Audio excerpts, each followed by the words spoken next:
ইসলামে দলাদলি হারাম। ইসলামে দলাদলি কি?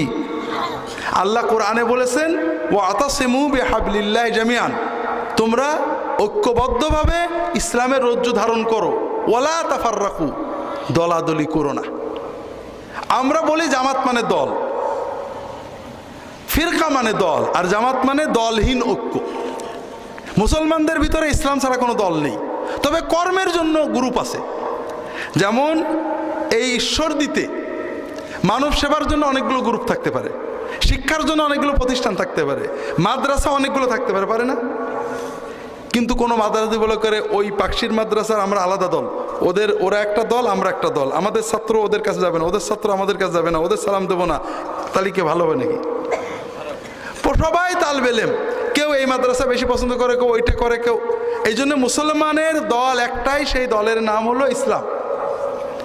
আর এটা হলো অন্তরের ইবাদত। কর্ম করবেন, যে যার সাথে ভালো কর্ম করবেন, কিন্তু অন্তর দিয়ে বিশ্বাস করবেন সকল মুসলমান আমরা এক দল।